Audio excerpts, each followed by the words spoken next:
Good morning, everyone. Welcome to all participants. Welcome to our panelists. On this 1st of September 2021, we are pleased to offer you this public event, this report launch event of our Asia Center report on Internet freedoms in Cambodia, a gateway to control. Again, welcome to all. We are undertaking this launch event in the spirit of dialogue and cooperation.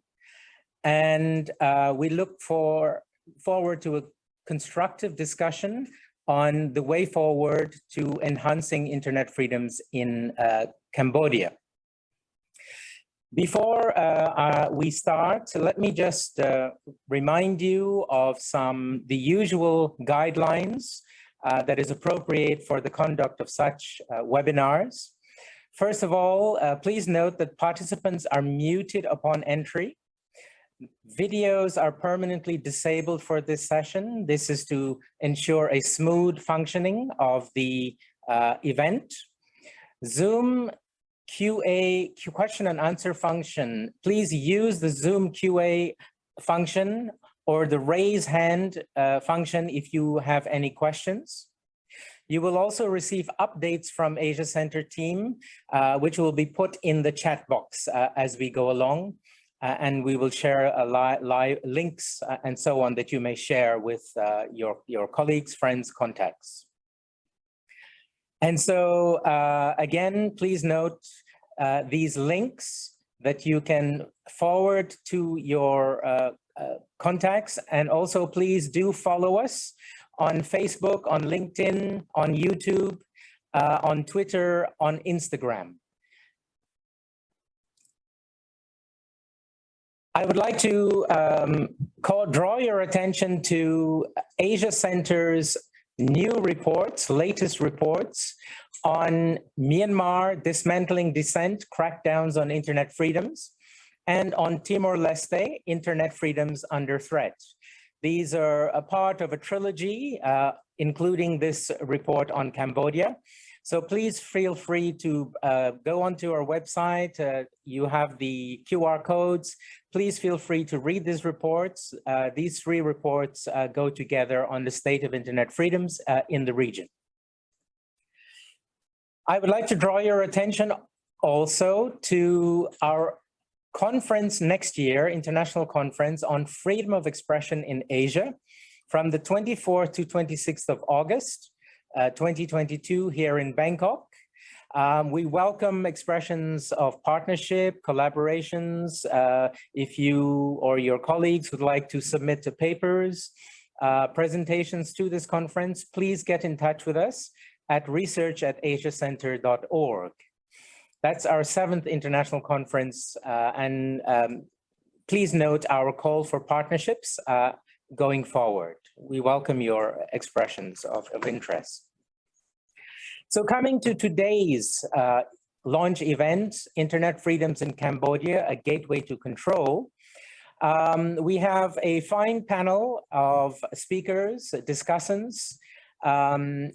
Let me just make a few introductory remarks before I present our panelists.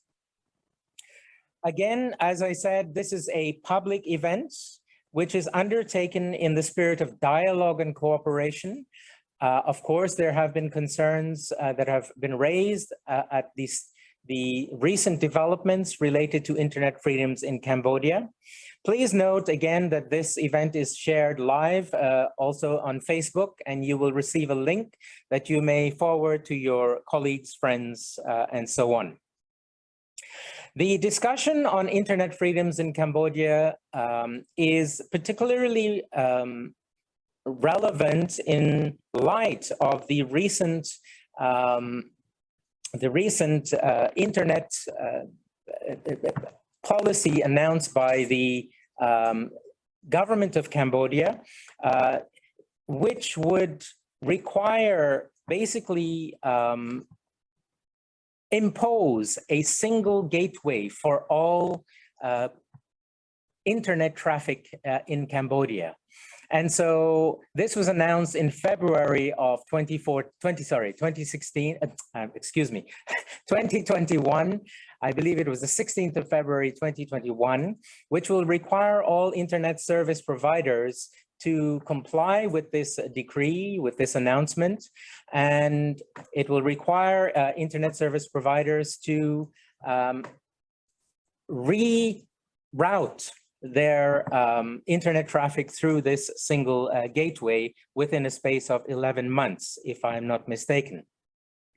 So the NIG, this internet gateway has raised some concerns, this new policy.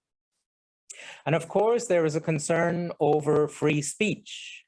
And the concern for free speech is obviously in light of the fact that in the last decade or so, political activity, political speech has very much been conducted in the internet space, virtually, in the internet arena, from 2010 onwards until today. It's also raised concerns because there are elections coming up in 2022 and 2023 at the local and national levels, respectively. So what does this internet gateway mean for political expression?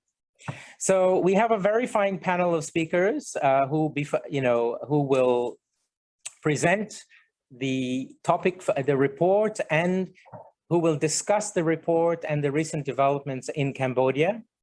Let me kick off by this event by welcoming Ajahn Vitit Muntarbhorn, Professor Emeritus of Law at Chulalongkorn University, an international human rights expert. As we all know, he really needs no introduction. He is the UN Special Rapporteur for the situation of human rights in Cambodia. And with that said, let me invite Ajahn Vitit to please make your welcome introductory remarks. Ajahn Vitit. Good morning, everyone. Good morning from my humble home, because I'm under sort of lockdown as well. And my warm greetings and thank you to the Asia Centre, and warm greetings Susadai to all friends in Cambodia. And it is my humble pleasure to help with the UN mandate to protect human rights in your wonderful country. And I have known your wonderful country for many, many decades, and I'm so pleased to be able to help. In these few minutes, what I'd like to do is to highlight certain elements which interrelate with the report which you have from the Asia Centre. And I'll try and make the presentation very simple in terms of various points. And importantly, also, there will be some suggestions for the future. So please bear with me as I take you through some points. As a preamble, I want to express my heartfelt empathy with the people of Cambodia in the struggle against COVID-19.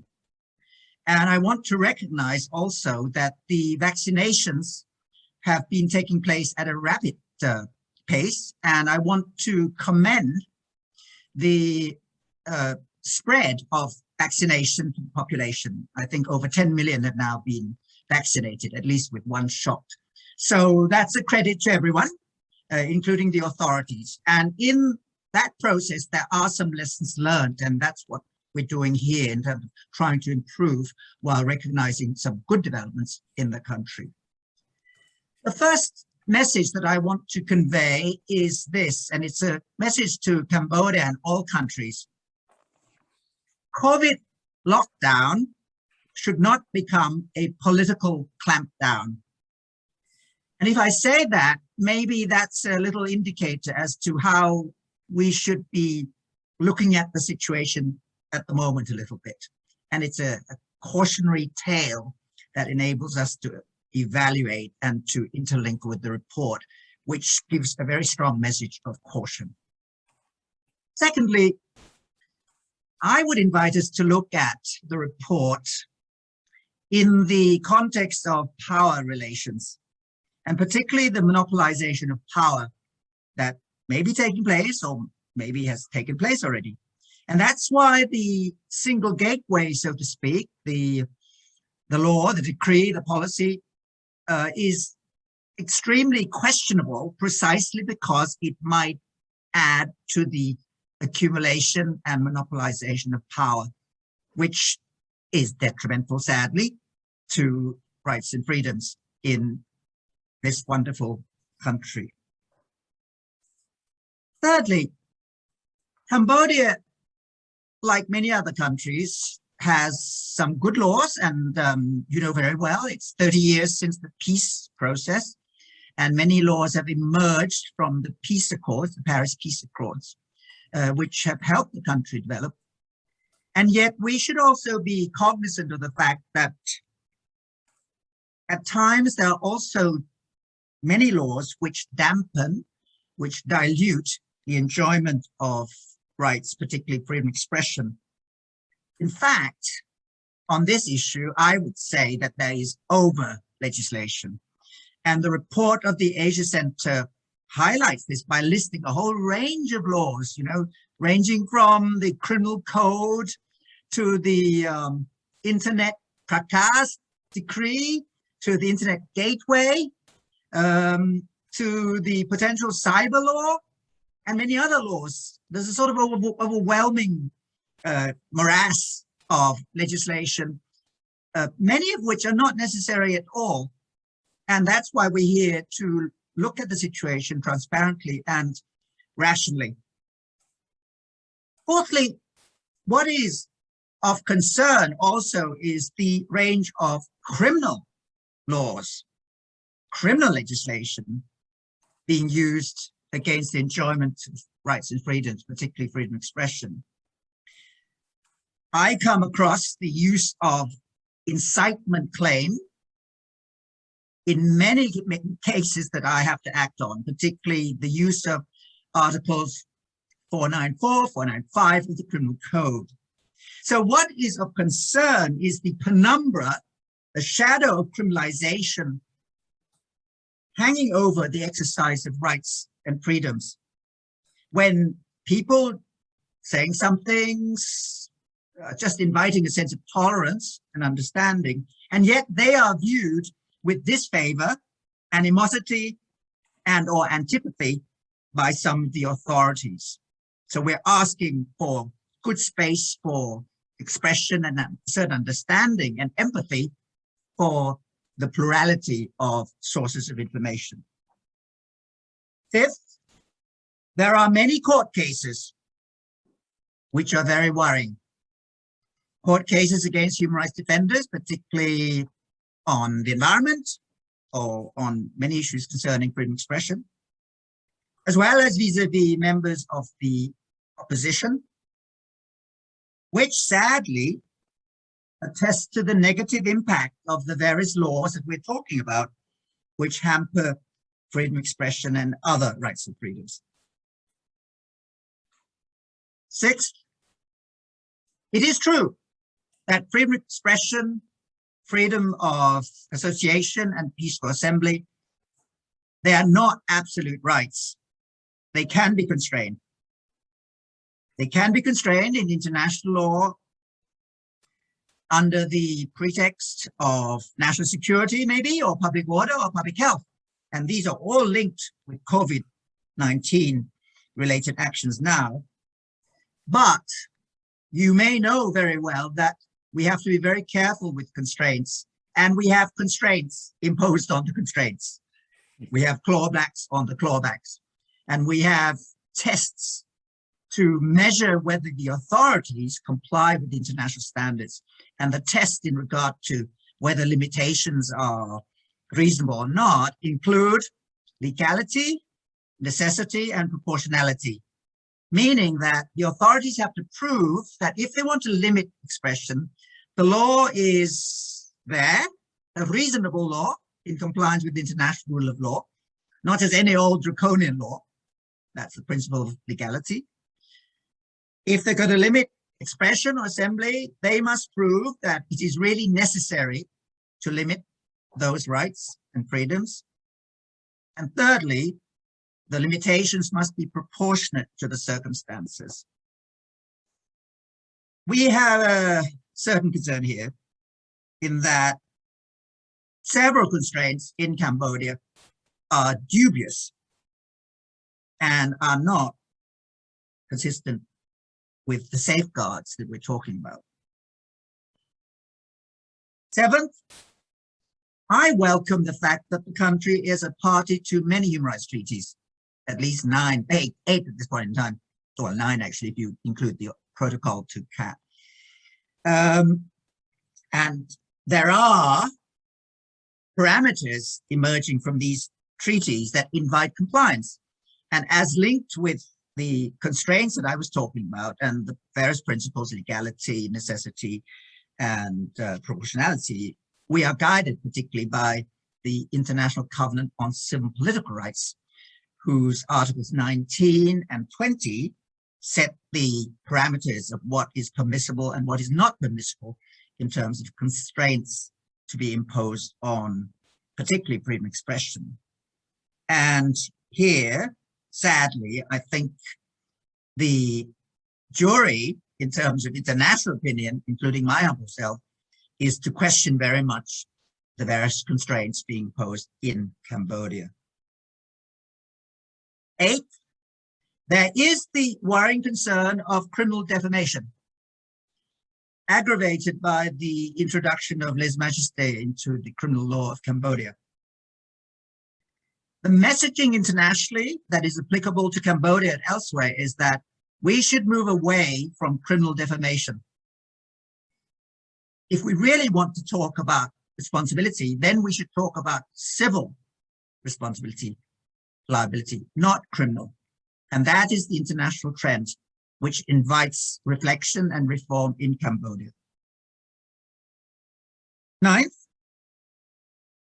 there are generally very limited safeguards now in the form of checks and balances, particularly because COVID has put even more power into the hands of the executive, accumulation, consolidation of power in the hands of the executive.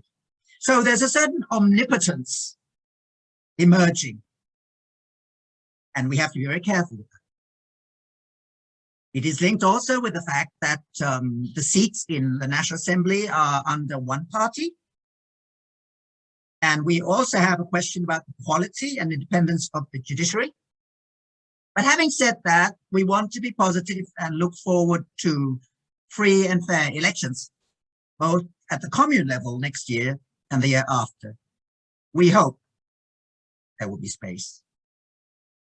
And 10th, we hope there will be more space for civil society, because in most of the international literature and local literature and what's on the web, we know very well that the space for civil society has been shrinking. And one NGO has played, even with the wording, it is not shrinking, it's shrunken or shrunk already. And we are concerned with the atmosphere of intimidation and heavy-handedness appearing here and there. 11th, I think the rubric of national security is overused in many, many countries, and it is a caveat for Cambodia too. Moreover, if you look at the various laws that are listed in the study of Asia Centre, the notion of national security, which is overused, is actually expanded by other notions which are even more questionable in the eyes of international law, such as national culture, national tradition. All these are often pretexts in terms of the power base to limit rights and freedoms beyond what is permissible under the framework of human rights law. International standards, sadly, therefore, have been jeopardized in terms of implementation, even though those standards were guaranteed from the start, from the beginnings of peace accords 30 years ago. And now we have a certain long-term understanding of the progression in this country.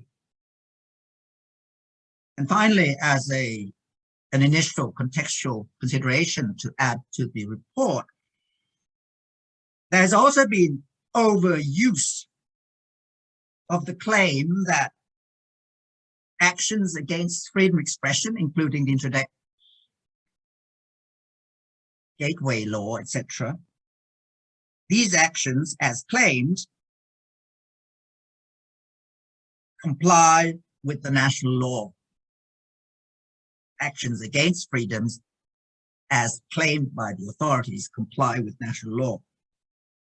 Well, when that sort of claim is made, I think we have to be very careful, because the exercise of national law in theory and practice, in terms of content and procedure, is often not compliant with international law. And that is a major concern in regard to Cambodia as a whole. International law, all the treaties to which you're parties, the Paris peace agreements as well, etc., cannot just accept a subjective approach to interpretation at the national level. There are objective tests and mechanisms that help to provide a certain transparent analysis of what's been happening. And I humbly am under that ambit as a pro bono helper, as the UN Special Rapporteur for Cambodia. So those 12 considerations, I hope, add humbly to the value added of the report from the Asia Centre. And I look to leadership and commitment from the top to all the other levels in Cambodia to help promote a preferred way which is compliant with international standards. So I'd like to end with 8 proposals, which actually confirm what the study from the Asia Centre has proposed, but some elements go beyond. And I think it's right that I should be opening up a little bit more to a preferred pathway when we're faced with a certain gateway. Number 1, the invitation is to open up, to liberalize, particularly please show the way towards the next elections, the commune elections, and then the national elections. And all the more so because Cambodia will lead ASEAN next year, as well as lead Asia-Europe meeting this year, etc. So leadership invites good examples.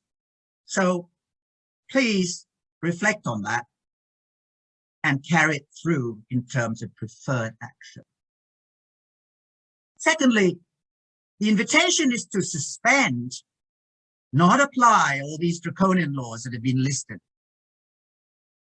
Incitement provisions, prakas concerning internet gateway, telecom law, etc., together with the potential cyber law. So please don't use a not so good law. Thirdly, please review and reform the not so good laws. We don't want to see these draconian laws on the books as a sword of Damocles hanging over the people at large. Fourthly, the invitation is to drop court cases against those who are just expressing their opinion. And let's be a bit open-minded, more tolerant of what is being conveyed, and not so heavy-handed in terms of judging a variety of opinions. Please open up to some diverse opinions.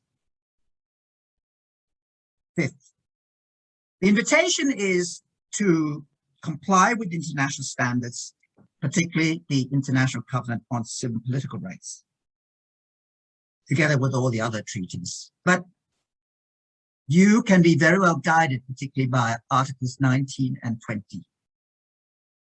And if, for example, there is an issue of hate speech or fake news, according to some, there are standards inherent in Articles 19 and 20, which guide what should be permissible in terms of constraints. I would just note, for example, that incitement, according to Article 20 of the ICCPR, invites a high threshold. It's not just incitement to hatred generally, or I hate whatever. It's incitement that may lead to discrimination and or violence and or maybe terrorism. Not just an expression of dislike or dislike of the state or dislike of that person or this person. It has to be a high threshold. And so that's the invitation, to raise the threshold to comply. 6. My invitation is to Cambodia to lead the way, to become a party to the Budapest Convention. Budapest Convention is on cyber crimes, and it sets various parameters of what is permissible in terms of law and practice. For example, if you are to have a law concerning cyber, it should be very specific, and Budapest Convention lays down these specifics to help us in terms of preferred approach. Why? Well, if you're going to have a law, for example, Budapest says you have a law against child pornography. You have a law against copyright infringement. These are very specifics. Not just any old law that says national security or national culture or national tradition or national order or social stability. Avoid the generalities. Go for laws which are transparent, which have specifics, which comply with international law. That is Budapest. So Cambodia, lead the way this coming year, ASEAN, get them all on board to sign up to Budapest Convention, please. 7th. In fact, are we setting off on a path that is really balanced enough? I mean, all these laws over legislation that have emerged, in fact, are so unnecessary. And yet what is necessary, we're not putting on the books. What is necessary as a 7th concern? You need a data protection law. And I know there's a process, but it's been a slow process. So please evolve a good protection law for personal data, which many countries in this region are now evolving. So it is people who should be protected, much more than the omnipotence at the top of any state. And finally, 8, we also need a good law on access to public information. Why? Well, it's good because we want to check and balance in terms of environment. We want data on EIA, environmental impact assessment, for example, from the state. And some countries in ASEAN already have access to information law, for example, Indonesia, on the environment. So it is not impossible, and Cambodia can also follow this path constructively. Also, the invitation to have such a law is part of SDGs, Sustainable Development Goals, with which Cambodia agrees. You have national goals, you have rectangular policy, you have national goals on Sustainable Development Goals. SDG 16, which is on peace and human rights, invites access to information, public information, including a relevant law. So these are not impossible stepping stones at all. And what we're talking about are very possible stepping stones as the preferred pathway to the future. Okun. Thank you, Ajahn Vitit, for those very clear and incisive remarks. I think I note that your recommendations and your points are very closely aligned with what we have tried to put forward in the Asia Center report. And of course, you have added a few elements in your recommendations. So thank you very much for that, very incisive and helpful. And so let me now turn to our colleague, Dr. James Gomez, who will present, who is Regional Director of Asia Center, and he is a familiar voice and face here in the democracy and human rights arena. So let me, the floor is over to him to present the Asia Center report. James. Thank you very much. Once again, happy to be here. I begin by recognizing that, In the last 12 years, Cambodia has made very good progress on internet connectivity and access, which also fulfills in part SDG Goal 9C. And we look forward to having the situation improve so more people in Cambodia can have access to the internet, and of course coming to access to the internet. What we are here to talk about is also internet freedoms. So here's the report. The report is now available online. We will share the link to you here, and you can download at your leisure. So I'll begin first by contextualizing, I think, what key observations we had in constructing the report. One thing that struck us in the several months when we were, doing our consultation and going through laws and, secondary and primary reports was fear. There was a genuine fear specifically on, using the access many Cambodians have in relation to the internet. So just to get us going and bring some dynamism to this online conversation, I would like to ask, to everyone here at the event, in your opinion, what is the level of fear among Cambodians and foreigners about expressing public political opinion online in Cambodia? You would never express, would express in rare circumstances, would sometimes express, would often express. So give it a click, and I'll check in on the poll in a couple of minutes. But let's get going with the actual report.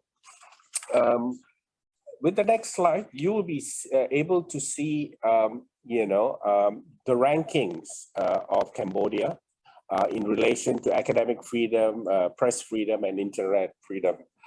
Our work in looking at other countries such as Myanmar, Timor, and beyond in the region, we always find that these three freedoms are interlinked. And if one freedom here is affected in any particular way, it kind of snowballs across the other dimensions. So in this regard, I'll just start with academic freedom. Cambodia is really, quite at the lower end of Southeast Asia, which, is +1. We take into account Timor as well. So you can see it's 0.381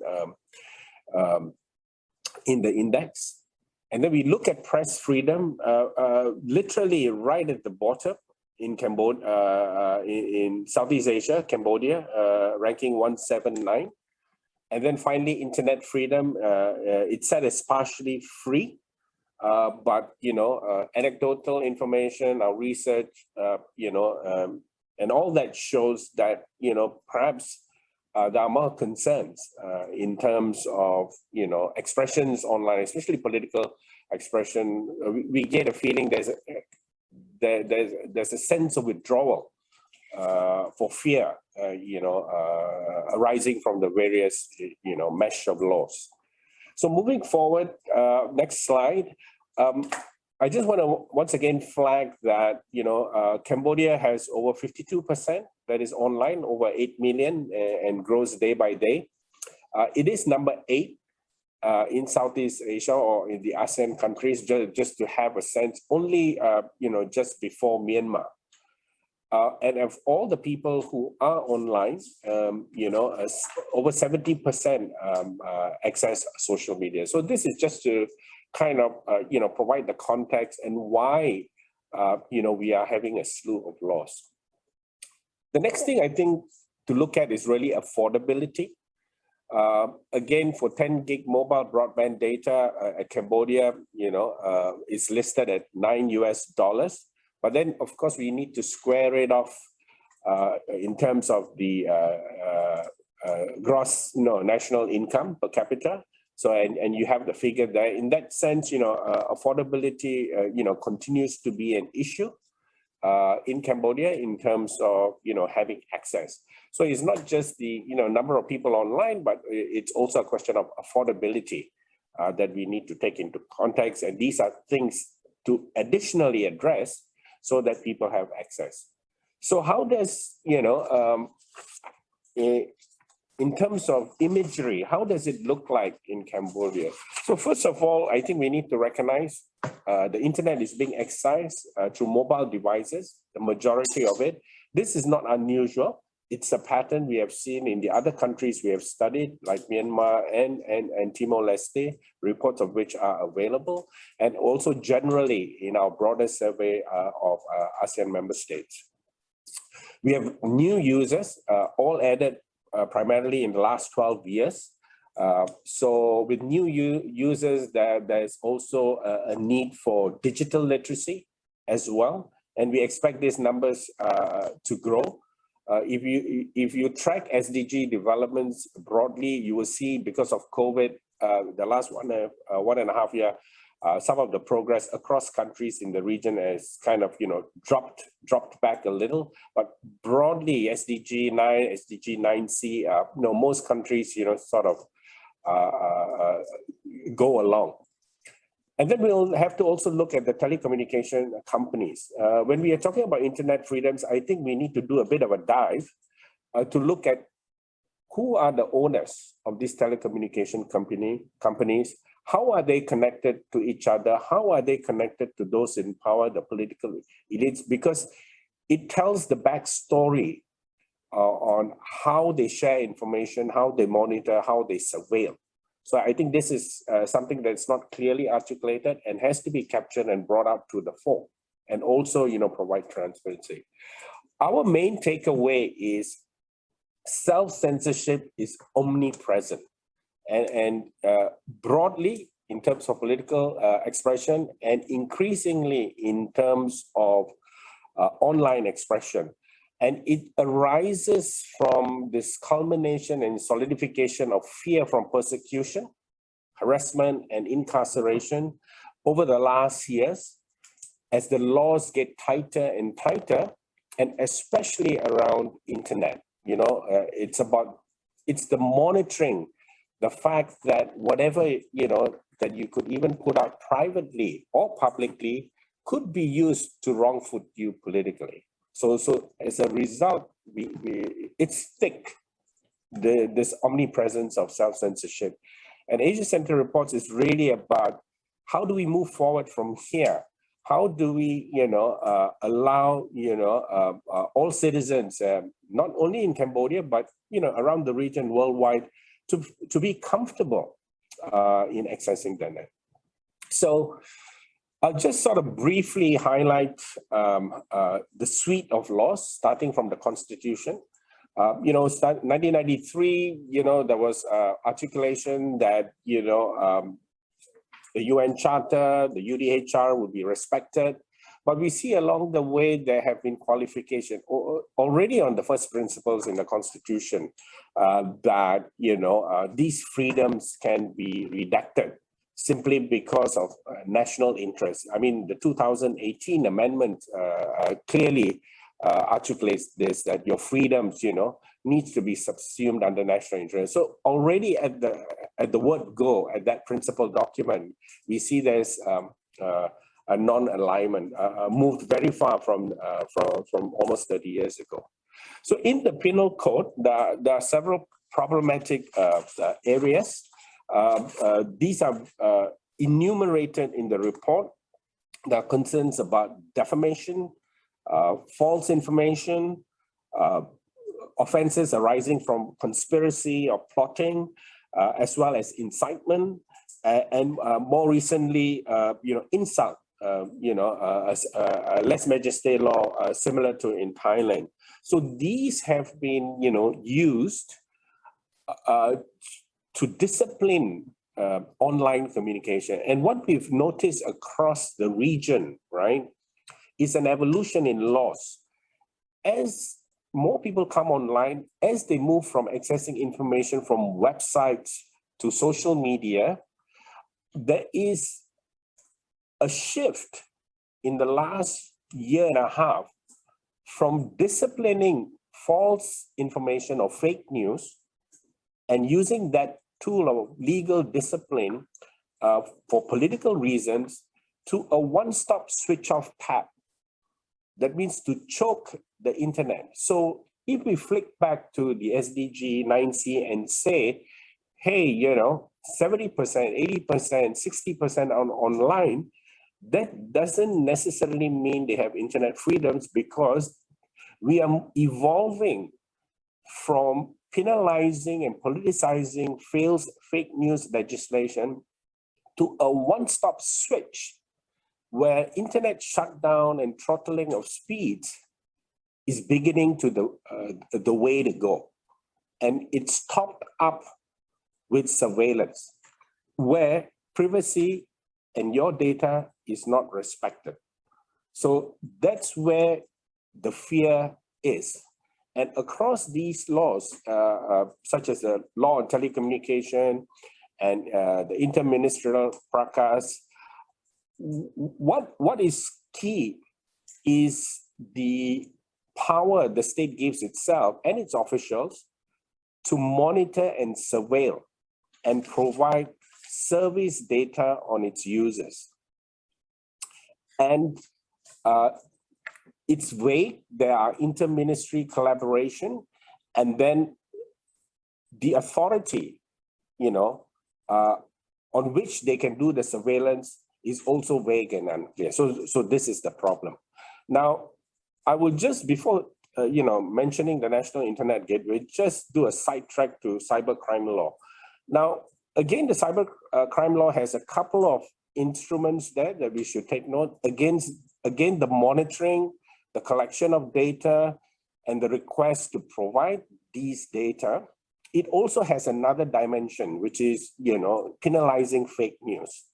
So as I mentioned, right, even as we are coming out on the back of recognizing, fake news laws and its use for political purposes, governments, authoritarian governments who are, slighted by criticism, especially on, their policies and mismanagement of COVID-19, find that, just penalizing fake news or going after critic intermittently is not effective. So what they want to do is to have a one-stop turn-off tap type of approach, and the National Internet Gateway is a manifestation of that process. So what is the impact here, right? So the most observable impact is really self-censorship, right? And before I get into it, perhaps at this time, we can check in the poll results.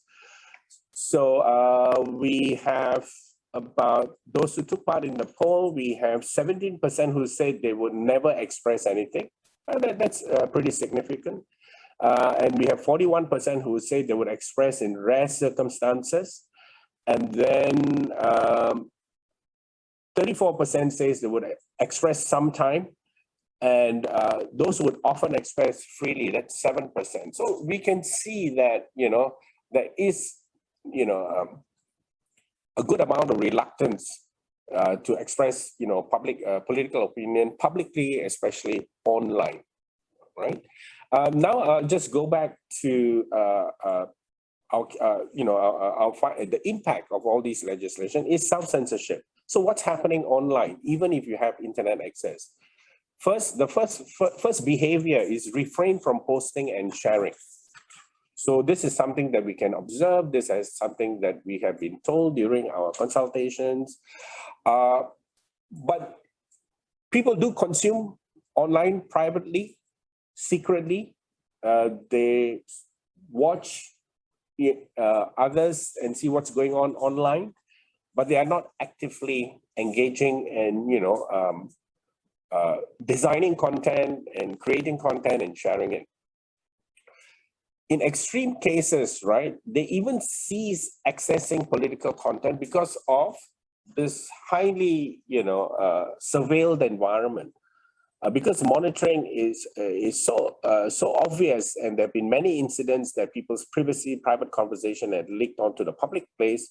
So people are concerned. This also, takes me to the fourth behavior, people avoid participating in online political events, especially during this period. So we can see a bit of a drop or concern about online participation of public political discussion and debates, and there is some level of anxiety and fear. So we see all these laws are there. So again, just to check in with you, our next poll question is: how acute do you think the practice of self-censorship is in Cambodia? Is it extremely high? Is it high? Is it low or not at all? So the poll is now open, and please, we like your support in having a go at the poll.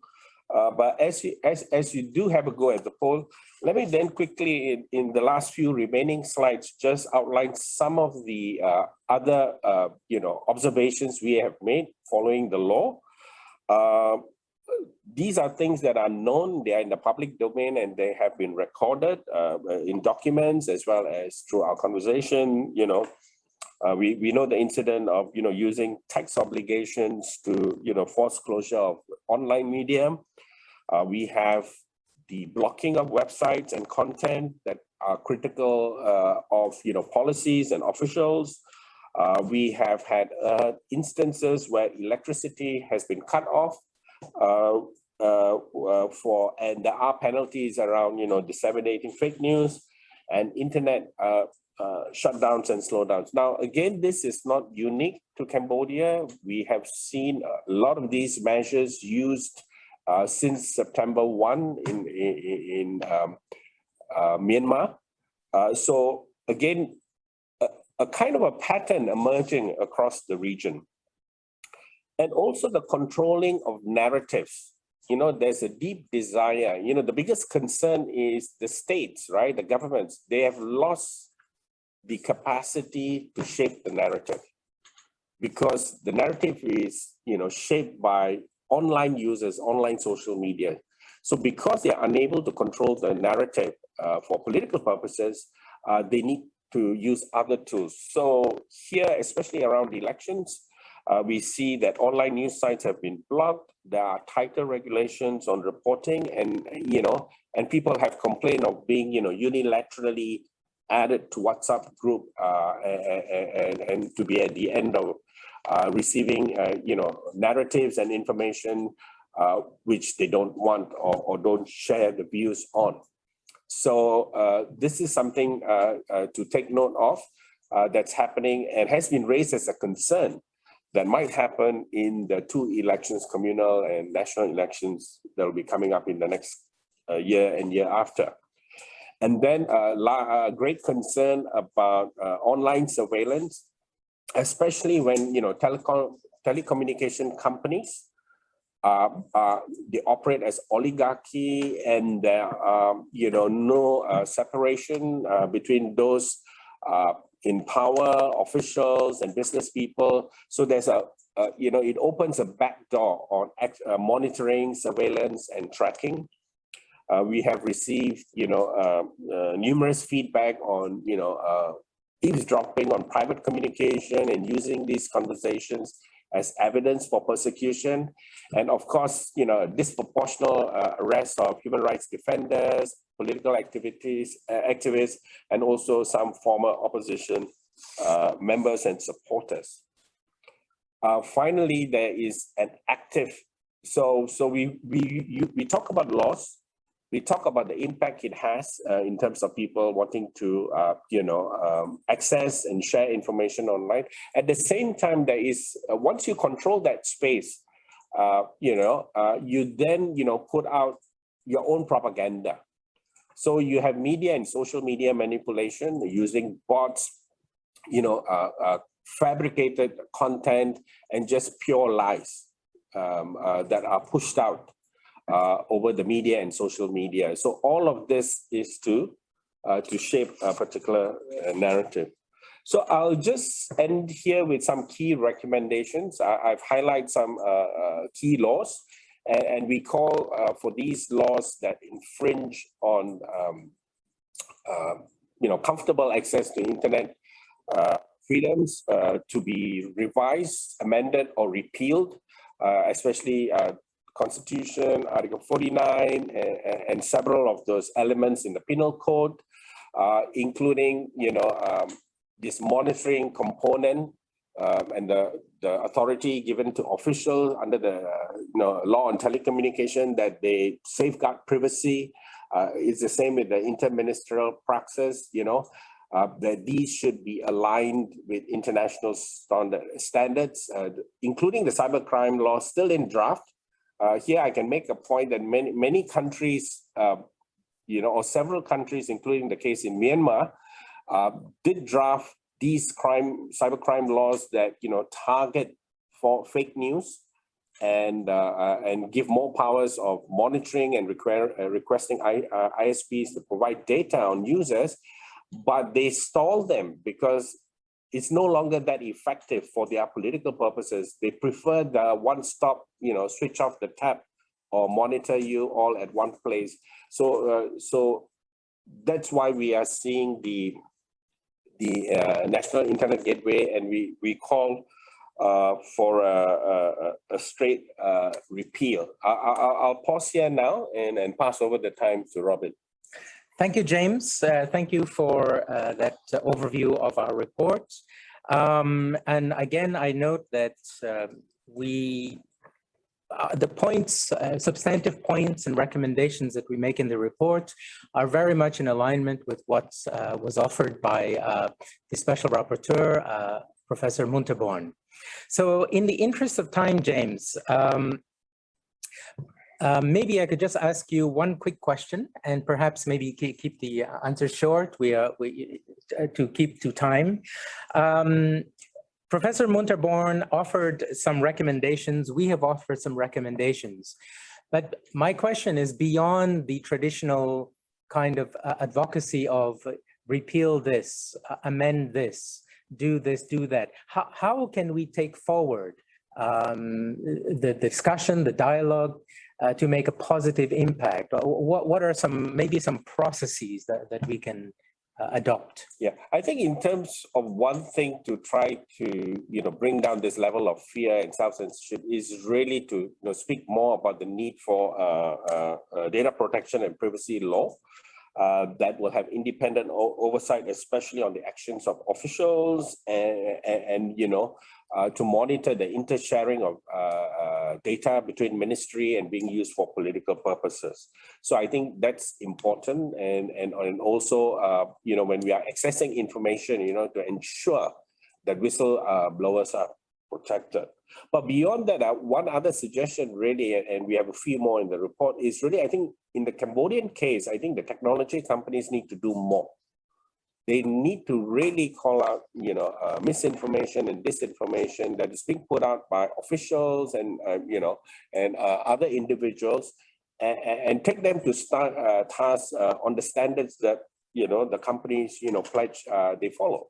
So I think we need to hear more from technology companies and also hold them accountable. Thank you, James. And I will just note the results of the poll 2. How acute do you think the practice of self-censorship in Cambodia? Is it extremely high? 34% of you said extremely high. 63% said high. So basically very high. That's the result of your poll. Thank you all for participating in that. So let me now turn to our expert panelists for their discussion points. And let me just briefly, quickly introduce each one. We first have speaker 1, Sokunthea Chhan, Media Development Director from the Cambodian Centre for Independent Media.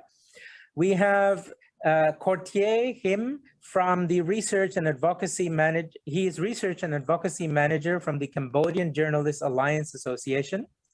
And we have Sung Khoy from the Child and Youth Empowerment Coordinator. He is Child and Youth Empowerment Coordinator, Child Rights Coalition of Cambodia. So once again, in the interest of time, may I call upon each of our speakers, starting with Sokunthea, to please keep your remarks maybe to about 8 minutes, so we will have some time for questions at the end. Khontea, the floor is yours. Yeah, thank you, the moderator, and welcome professionals, the professors Vitit and also Dr. Chhan, and also thank you for ASEAN Center for organizing the launching the report today. It's very important. It relates to the internet freedoms in Cambodia, how it's a gateway to be controlled, especially during the COVID time. Actually, I just brief a bit that it relates to what the CCIM is as working for. We as a monitor, it relates to the activity that is linked to the journalists and all of the media are the practice their works in Cambodia currently.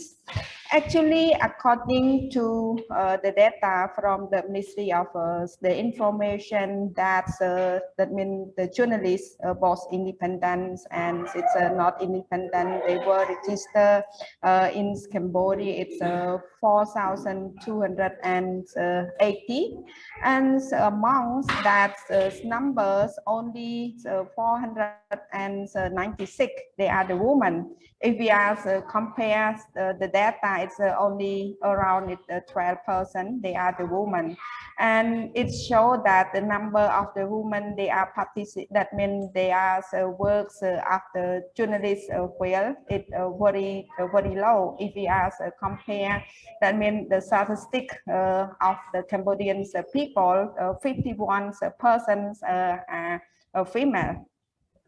And according to my observation, I noticed that for the journalist work, it's very risk for them, especially for the independent journalists.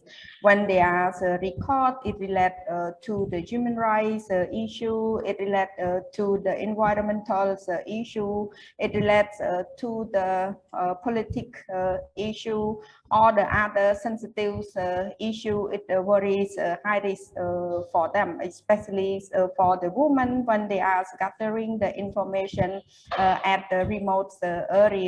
And for the security and also the social protection for the journalists, it's limited. And according to to the statistic that the CCIM it's recorded from January to August, we noted that 52% were arrested. That means among the 52%, 17 arrested, and including 3 female, and only 2 journalists that means after arrested, and that means make the agreement with the local authority, it released it, but 15 if they are still in jail. And among the 15, and the CCIM also provides the legal support and the legal service to support for the journalists who are faced the lawsuit, or they are at the prison. And for the, that means 28 cases, it relates to the threats when the journalists they gathering the information at the public. It relates to the forced eviction. It relates to the land grabbing, and also to monitor all the gatherings. The news it relates to the question of the human rights activists, environmental activists, and the unions leaders at the courts. And it shows that means the highest number of the threat of the journalists, most of them it relate or linked to our media, that means we call VOD team. It shows that means for our media team, it first, that means the high risk when they gathering the news or the information in the public. And that means among 52, 7 cases, it revoked, that means license by the Ministry of the Information. And as we already aware, it relates to the press law, and also for the last 2 months, the ministry, that means the Minister of the Information also mentioned in his public speak. That means all of us, the media who are, that means for the Ministry of the Information, they cannot revoke the license without, that means the final with verdict by the court. But for the reality or the practice, that means the 7 media was revoked their license without, that means final verdict by the court. And this is, it relates to, that means the number of the incident, and also it relates to the number of the cases that the journalists who were arrested. And among 15 cases were arrested, I noted that have the few cases once our media or the journalists, they release, that means the report, it relates to the COVID. And it shows that means the freedom of expression or the freedom of press in the Cambodian, it still challenges, especially during the COVID time. And as the doctors Vitit already mentioned, it relates to that means the situation of the freedom of expression and the freedom of press in Cambodia, it still, that means limited, especially it related to the independent media. We are face, that means the challenges.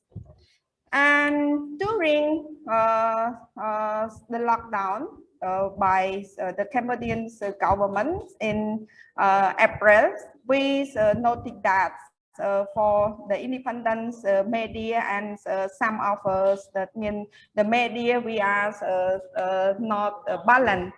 And at the red zone, for the independent media, we cannot gathering information at that place or at the red zone.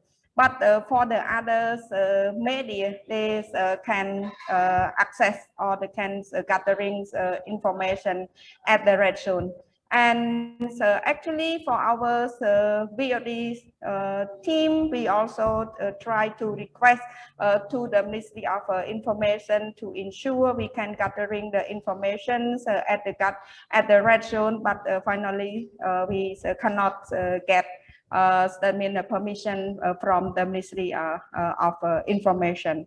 Yeah, and for this step, I would like to propose to all of the audience, please see how is this, that means the freedom of press, especially for the independent media or the media-based organization, how we are face the challenges during that time.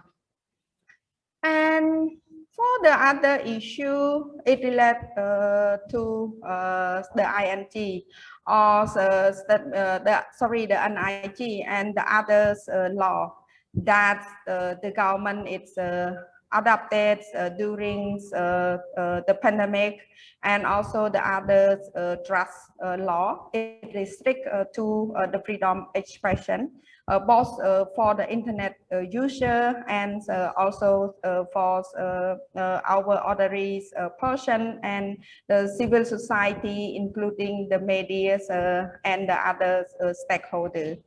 And based on the last update data that been released in June 2021, 10.8 million of the Cambodian people, we are using the internet. We call the social media user.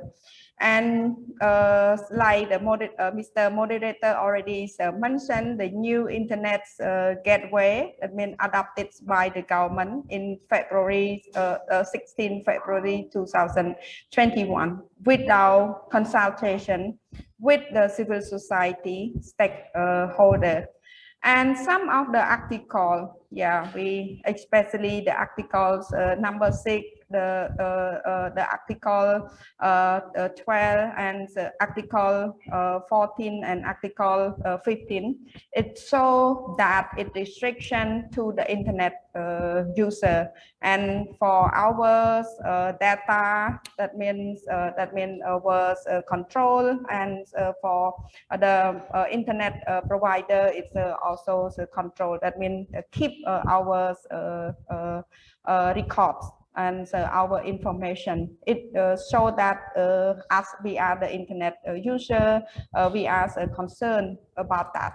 And especially during the pandemic, all of us in Cambodia and also in the other country, we are use the internet because most of us, we are work from home, and we don't know how it's our meeting or our activity. It was recorded or released by the relevant institution. And for instance, that means one of the cases, it linked to the environmental activists when they organize, that means the Zoom meeting amongst their team. That means the meeting, it was hacked, and some of their members, it was arrested and they accused because of the incitement. And so all of this, it show that for the internet users in Cambodia, it's not safe. And for the government also trust the others law, it relates to the trust cyber crime, that now the civil society, we also some of us, we are working on that to request to the relevant ministry to send us, and we want to see the trust of the law.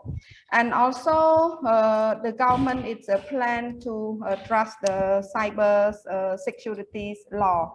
And I think it's all of us, this law, it's not important during that time, because we have our criminal codes already, and our Cambodian constitution, that it's a man's law that we can practice and apply in Cambodia.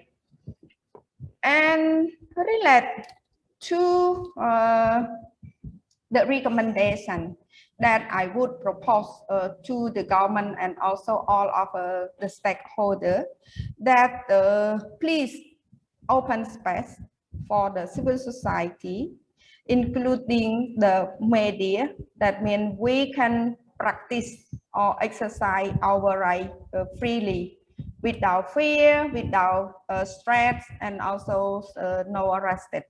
Please release, that means the media, the journalists who are, that means just practice ours, that means their rights, and please make them free, and they can come back to work, because they are work just to I mean send the message or the information to the public, to ensure the public is can know what is that means the people in Cambodia and also in the world, they understand the situation. It's that means in Cambodia. And Sokunthea, yeah. On that very positive note of recommendation, in the interest of time, could you perhaps just in 30 seconds state your concluding point? Yeah. Only a few more points. That means for the others, that means please discuss or the amendment some of the law, especially that means ING, that the government it just pass it, and it's not important, and so it's that means all review some of the article that is related to the restrict of the freedom of expression and the freedom of press, and how it the control of our activity, and it is especially for all of the internet user make more comfortable and convenient for all of the internet user in the Cambodia. We can work that means freely, or that means have a small time to open space for the civil society or all of the stakeholder. We can that means to discuss that means verbal or dialogue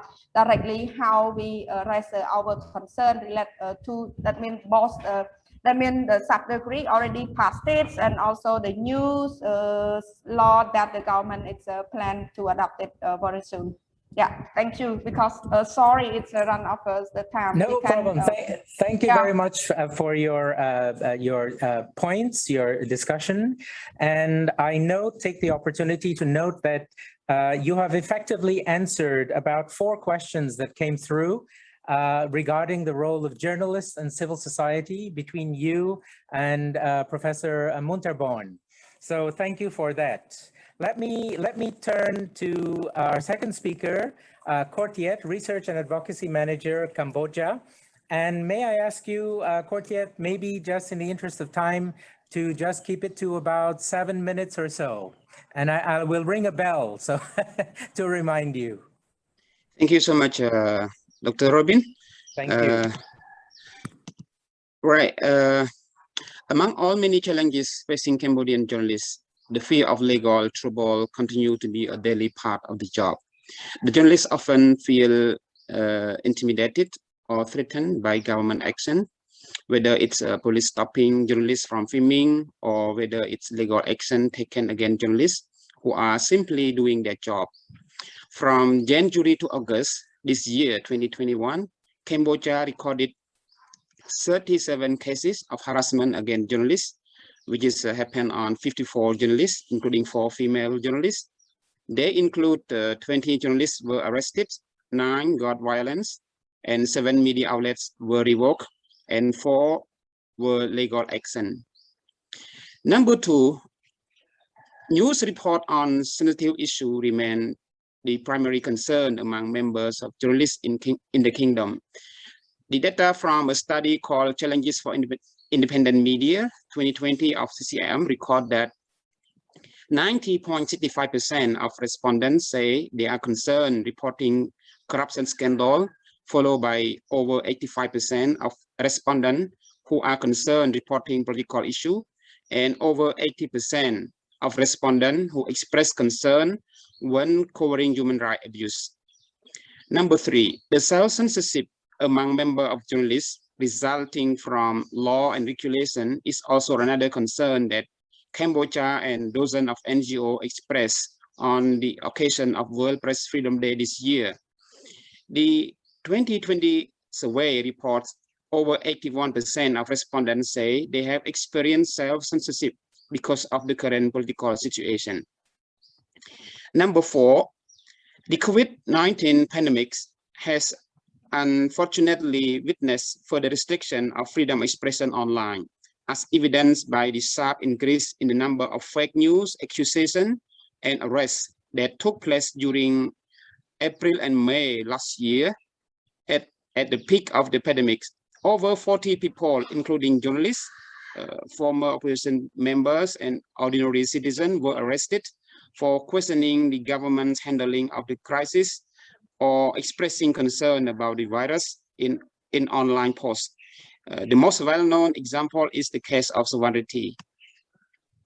Moreover, from just this year, from January to April this year, 2021, the Ministry of Information revoked at least 7 media outlets, including Angkor Today, Live Daily News Site, San Brum News Site, Paimanat News Site, Central Post News Site, the Joyus News Site, and K01 TV Online. And among these all 7 revoked licenses, 6 of which are equal or over 80% were accused of spreading false information and causing chaos in the society. Another one was accused of spreading hate speech against monks and Buddhism. These 7 media outlets, these 7 revoked media outlets are excluded the old cases like Reticence news site of Mr. Sokodom, TV Facebook's news site of Sawandati, and Chit Khmer of Mr. Rusaket that were revoked last year. And I would like also, if Dr. Robin, if my time is remaining, I would like also to share some case example of that happening to the journalists. I don't know if how much time I'm remaining. Go ahead. I'll ring the bell. Thank you so much. Here are some examples of cases that journalists were arrested because of expressing their idea or concern online. Number one is the case of Khoy Soung. The journalist Khoy Soung, who is an online news journalist or Battambang respondent for Siem Reap-based publication, namely Siem Reap Tuan Het Ka or Siem Reap Breaking News in English, was arrested on 14 July 2021 this year for just simply expressing his concern on Facebook on the use of China Sinopharm and Sinovac vaccine in Cambodia. He was charged with the incitement to commit a felony after publicly criticizing the government's use of Chinese-made vaccine to inoculate the population against COVID-19. This is the case of number one that I would like to share, that the journalist just simply expressed his concern and idea online, and he was arrested. And number two is the conviction of that's happened recently, just last week, the conviction of a Longan farmer in Battambang province. A Battambang Longan farmers, namely Nguyen Lee, was arrested just last week on 24 August and convicted for incitement by Battambang Provincial Court and sentenced to 10 months in prison for criticizing the implementation of proposal by the Prime Minister Hun Sen to procure Longan fruit from farmers who were affected by export issue. And number third, the case that I would like to say is that's also happened recently, just this month, the case of two journalists who are members of CamboJA, Mr. An Vichet and Mr. Loh Lip Lip. So the case is just happened on 13 August by the Menche District Authority, who confiscated the press card of An Vichet, a journalist of Cambodia, and forced him, as well as another journalist, namely Loh Lip Lip, who is an intern of war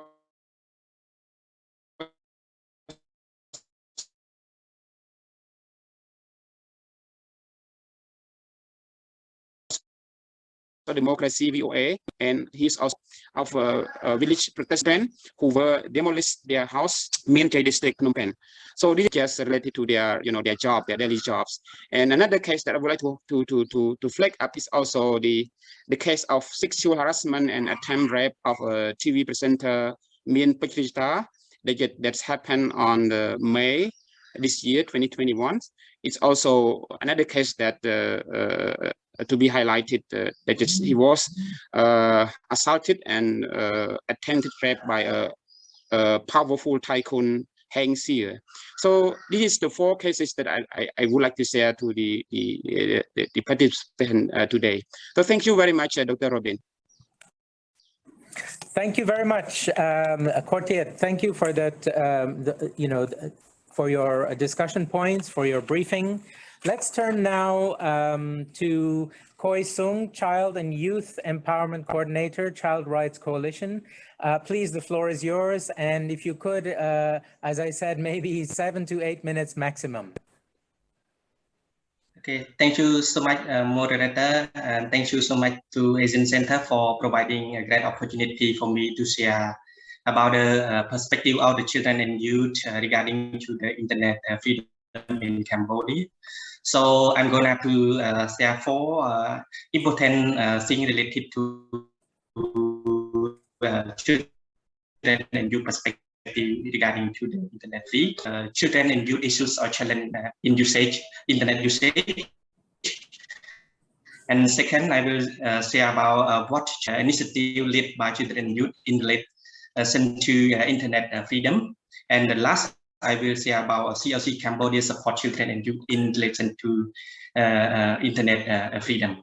So, based on the experience that CLC Cambodia have been worked with children and youth network in Cambodia, so we observe that the children and youth, they face some issues or challenge in usage of internet, such as they have a limited understanding and analyze on the source of the information or safety in of their usage.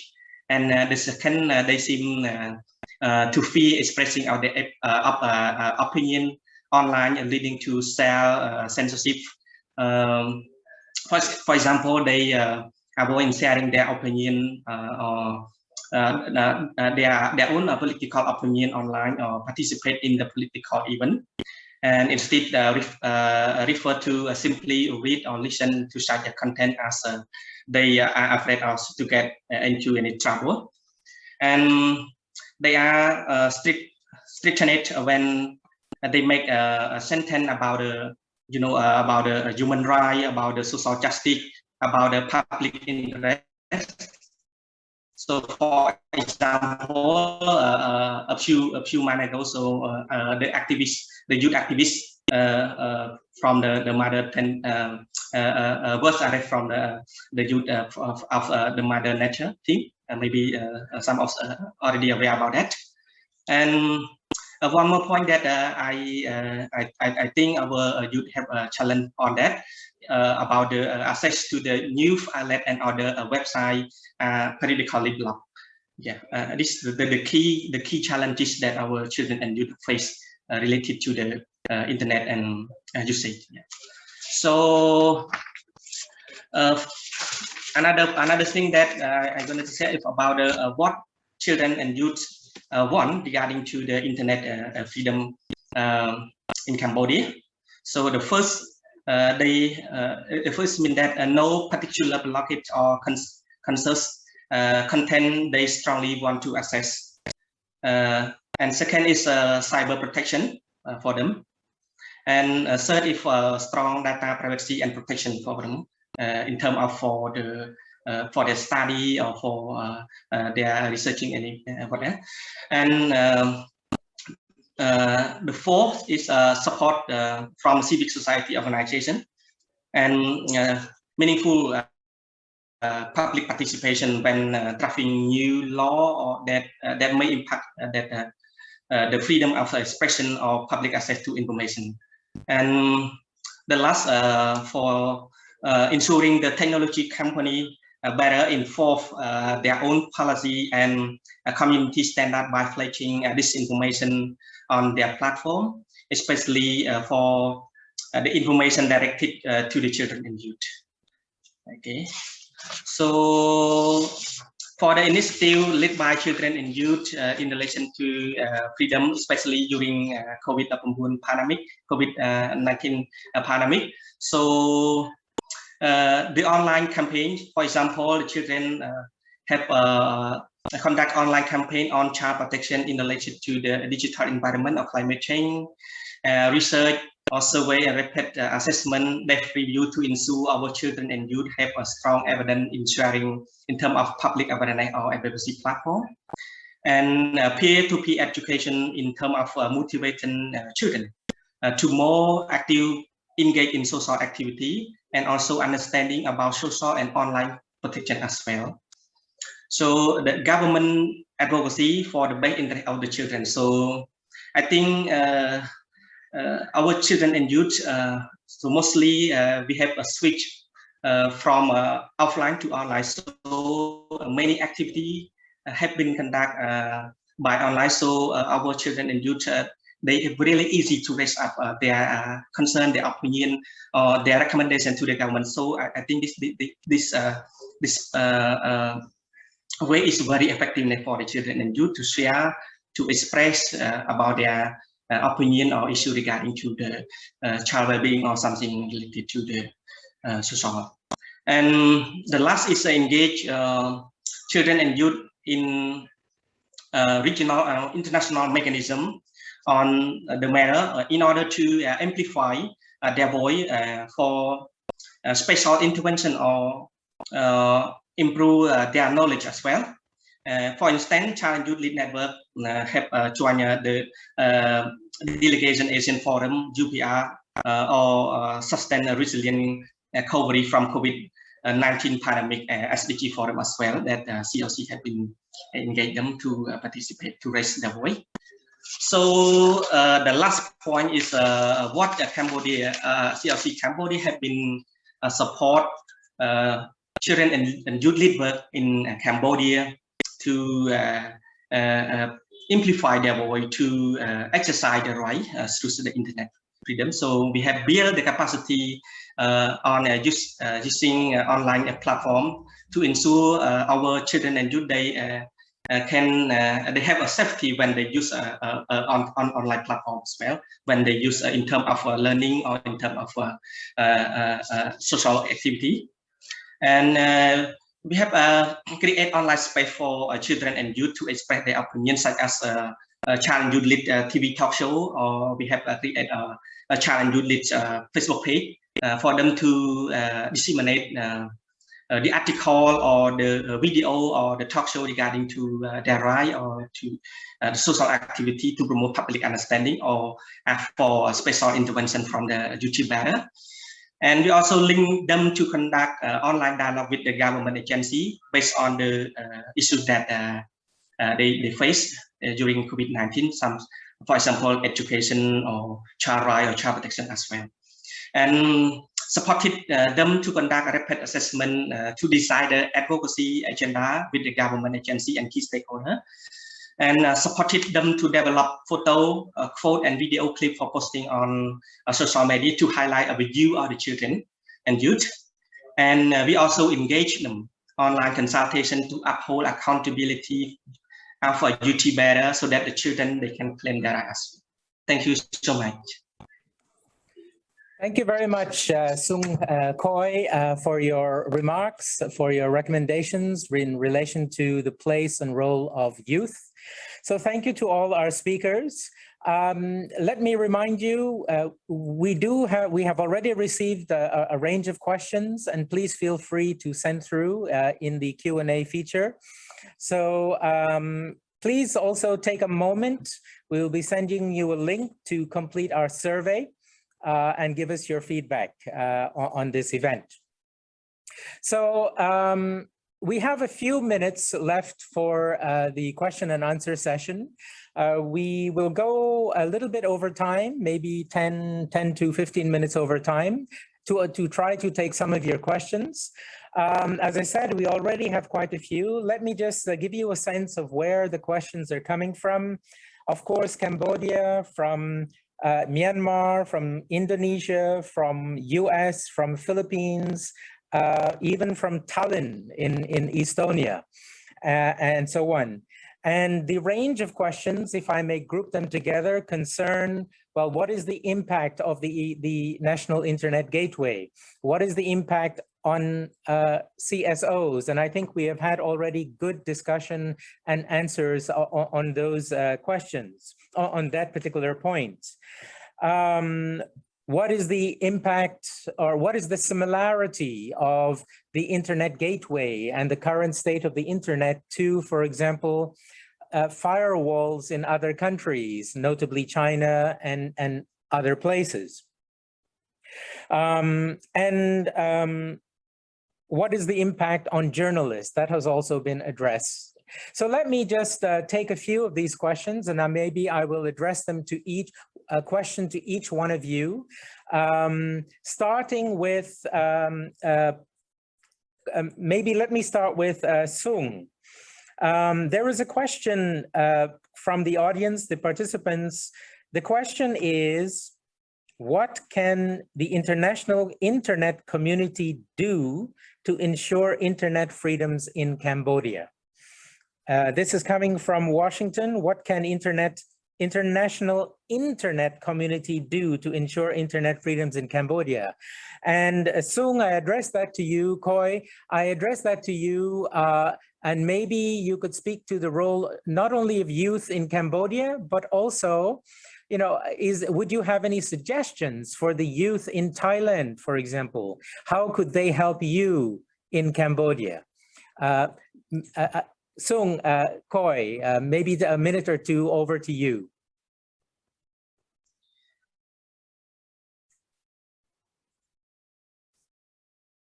Okay, thank you so much. Hello?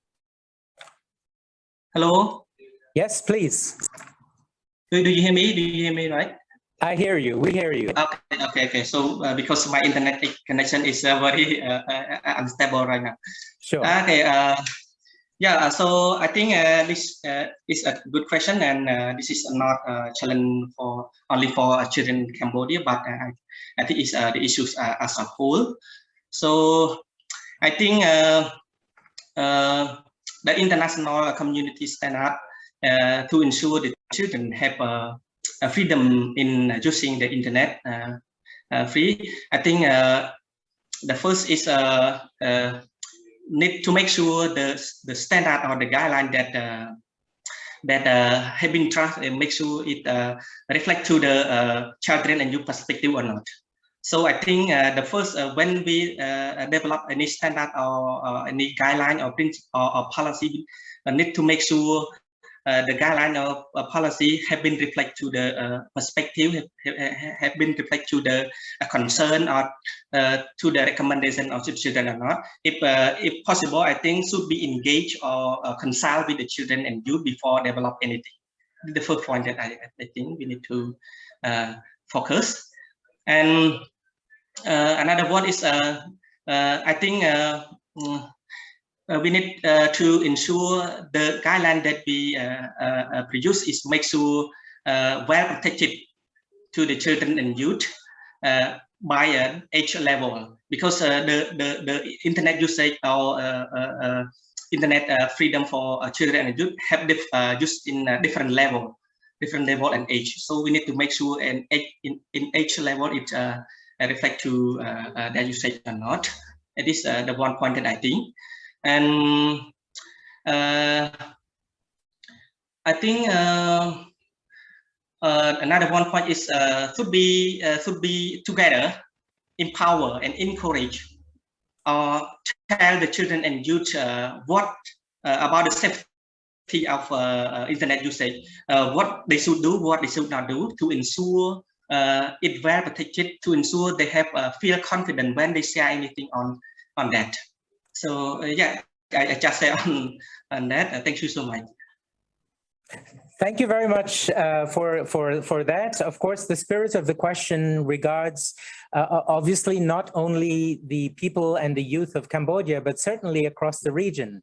And so it is the youth of the region that will have to chart the way forward. So let me turn to another question, which brings together a few questions that have been coming in. And let me direct it to Khortieth. And the question is, how much do you think, this is more perhaps of a legal technical question, but perhaps you can speak to it broadly. Khortieth, how much do you think the judicial branch can influence internet freedom in Cambodia? Is the judicial branch in a position, for example, to influence how and when the NIG is fully implemented, and whether it can help to secure a role, for example, of CSOs in the crafting of the NIG? Khortieth, any thoughts on that particular point, the judiciary? Thank you so much, Dr. Robin. I think judiciary is a key player in the system, in the whole process of the law and regulation and exercising all the law. I hope every country, same Cambodia. So at the end, when we have when we will be accused, it's the job of the courts and the judiciary to take action on that.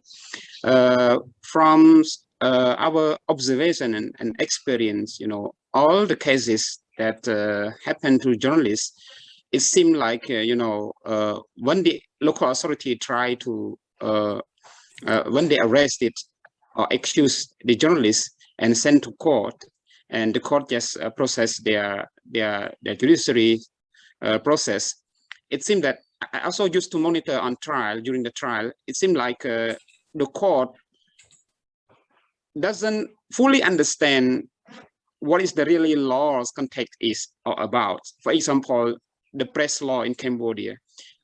When the lawyer or the journalist try to prevent the journalist and try to explain to the court that it's not incitement, it's not a criminal code, it just they practice their rights, their freedoms, which is have mentioned clearly in the press law. But it seemed like the court themselves don't really understand all the context or fully understand the context of the press law. The same with the NIG. I think that it's very important role that the court have to fully understand the real context of the law is, and also try to understand also about the ethics standard of the journalists, because in some cases the journalists just violate the ethical practice. A code of ethics is not a criminal code at all, but they apply the criminal code to charge the journalists. So the understanding or the knowledge of the court about the original context of the law, each law, is very, very important. Thank you. Thank you very much, Khortieth. I think that's a very important point, the need for training of the judiciary, on all the comprehensive and full breadth and depth of the various laws.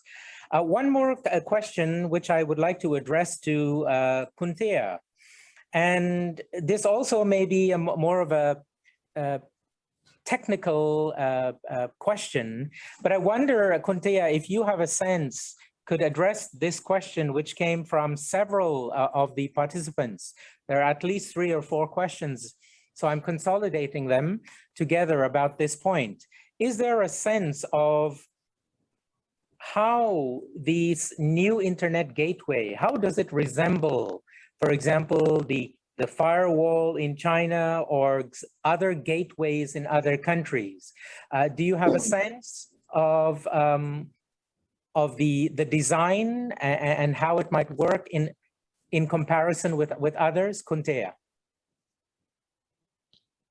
Yeah, thank you, professors. That actually, if I compare, that means first, that means you already mentioned it relates to the new internet gateway that the government it just passed. If we compare with China, and in China we cannot use the social medias like Facebook, Instagram, Twitter, or the others.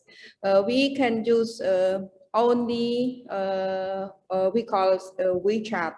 That is one of I mean the communications channel that created by the government. And we can see together, and also we can compare in the other ASEAN countries, like currently the situations in Myanmar, like when during the juntas, that means the news government is cut down the internet, and so we cannot access, that means the information or the news that happens in Myanmar.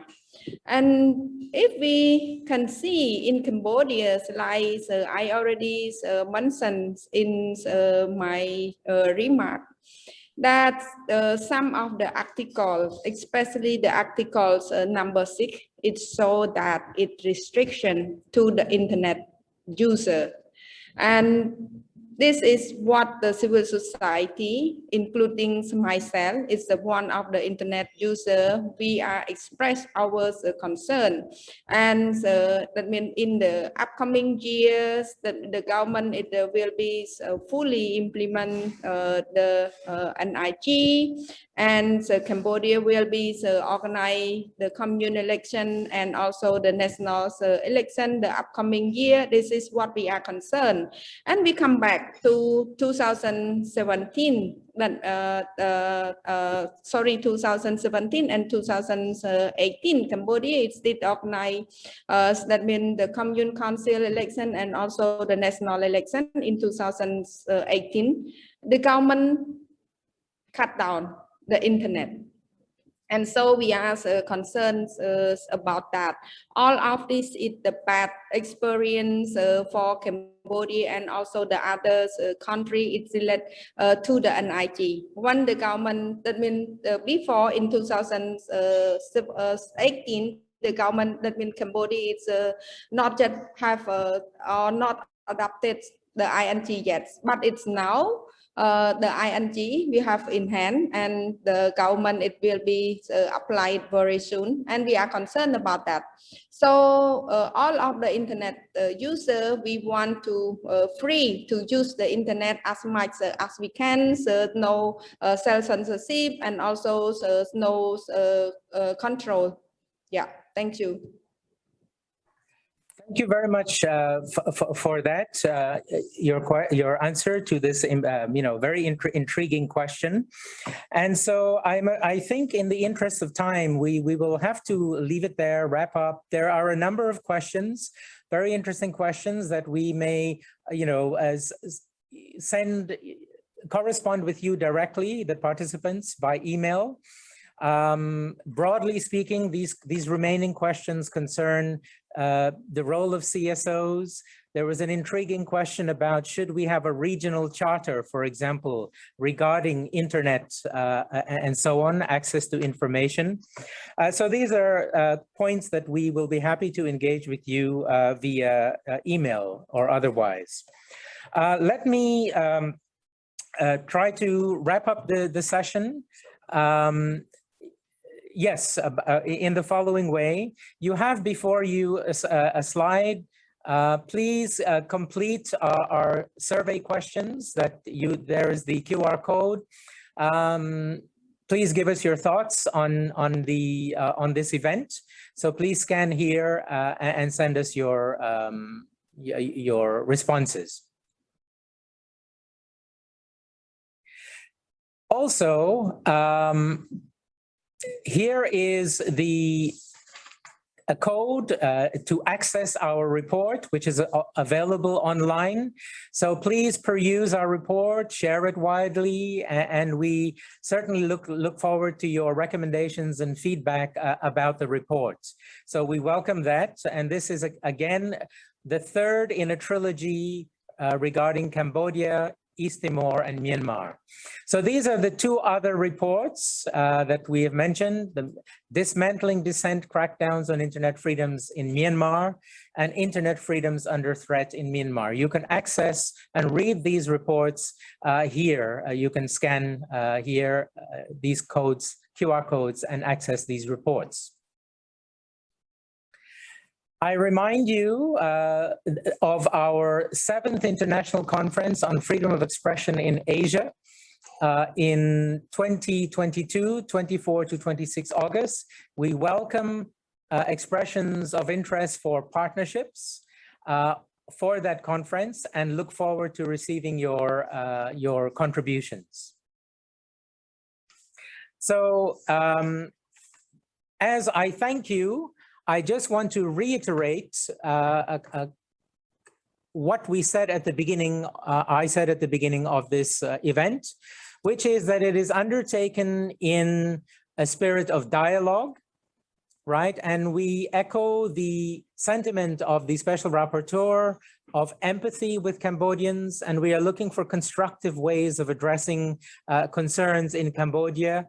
Much progress has been made, and much progress is yet to be made also in collaboration with you all in Cambodia. On that note, we hope for a very inclusive process involving CSOs, academics, experts, the international community, and of course the youth from Cambodia and the youth across Southeast Asia. The SDGs, as we were reminded in our report and by Professor Muntarbhorn, call for such an inclusive process. And so we look forward to such a process. And finally, Asia Centre, and I'm sure many others are ready and willing to contribute to identifying best practices, right? Best practices beyond in addition to our recommendations. Asia Centre is ready to assist in finding best practices, in assisting Cambodia. For example, the Special Rapporteur mentioned adhering to the Budapest Convention, avoiding over-regulation, avoiding over-criminalization, and so on. So we look forward to contributing to